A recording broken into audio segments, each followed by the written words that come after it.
In a world that constantly moves fast, where reactions are immediate, where retaliation is glorified, and where pressure pushes us to respond, there lies an often overlooked power, a strength so quiet, so still, so underestimated, yet incredibly transformative. It is the power of patience.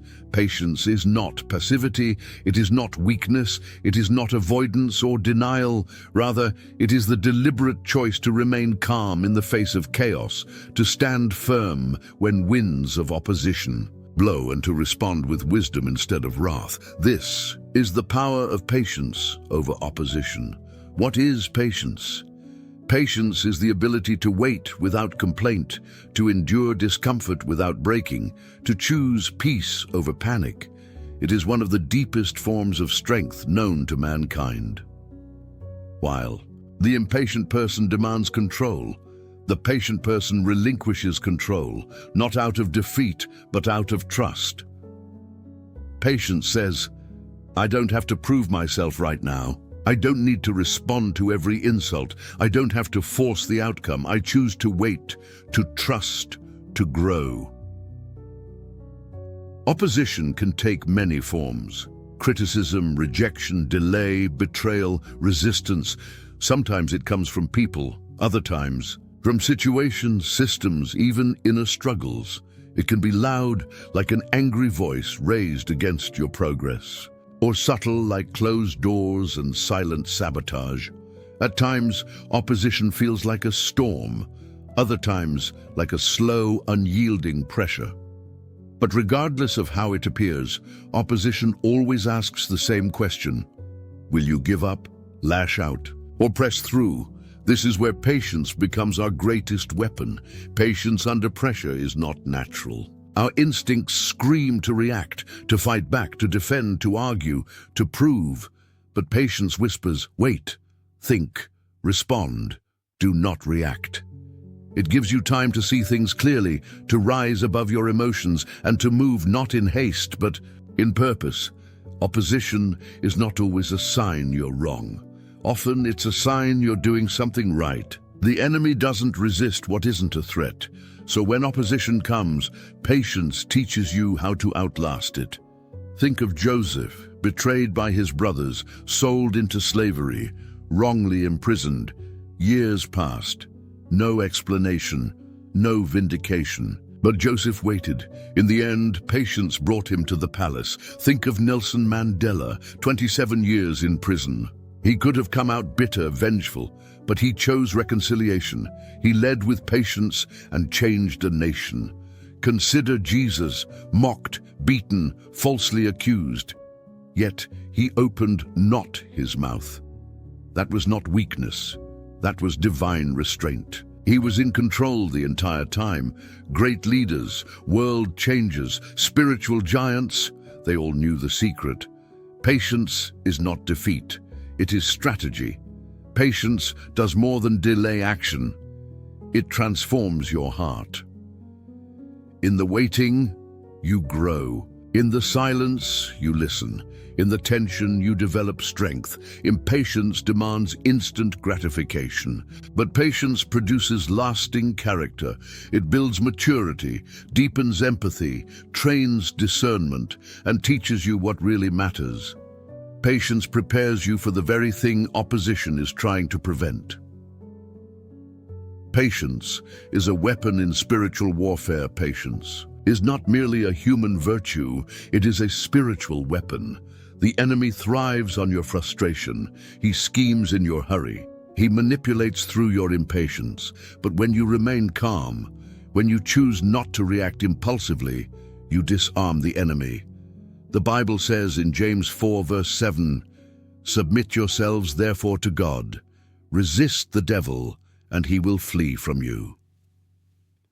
Patience is submission to God's timing. It is resistance against the enemy's pressure.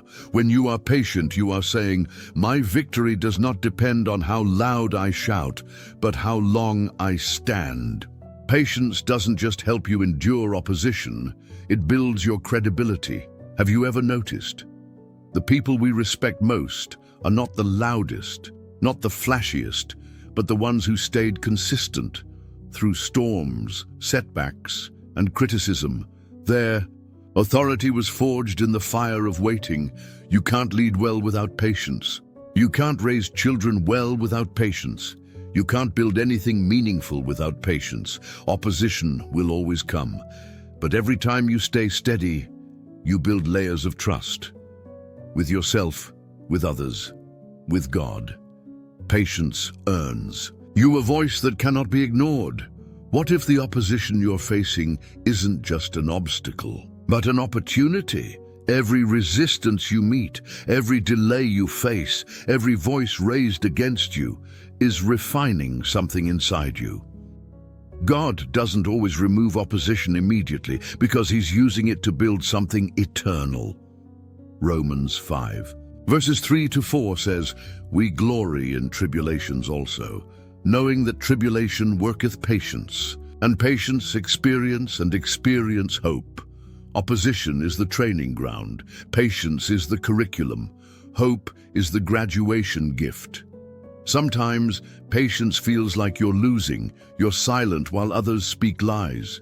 You wait while others rush ahead. You endure insults, setbacks, and injustice, and it feels like you're falling behind. But what if I told you, you are not behind? You're in preparation. You're being positioned.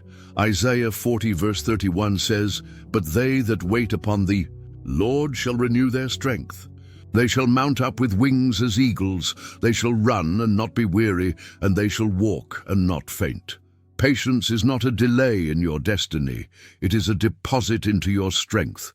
God sees your patience, and He rewards it. So how do we grow in patience, especially in the face of opposition? Let's get practical. Pause before responding. When you feel provoked, don't rush to reply. Take a breath. You may sense a gentle whisper within, a prompting from the Spirit of God. This short moment can save you from long regrets. Focus on the big picture. Ask yourself, will this matter in 5 days, 5 months, 5 years? Patience thrives in perspective. Speak. Less, listen more. The less you talk, the more you hear, both from others and from God. Pray for wisdom, not just relief. Sometimes we want the opposition gone. But ask instead, "Lord, what are you teaching me in this?" Surround yourself with the patient. Patience is contagious. Spend time with people who are calm under pressure. Learn from their peace. Celebrate small wins. Every time you choose not to react impulsively, acknowledge it. You're growing. There is a relationship between patience and faith. Patience and faith walk hand in hand. You cannot have one without the other. Faith believes that God will come through. Patience holds that belief. Even when the evidence seems to vanish, Hebrews 6 verse 12 encourages us to be followers of them who through faith and patience inherit the promises.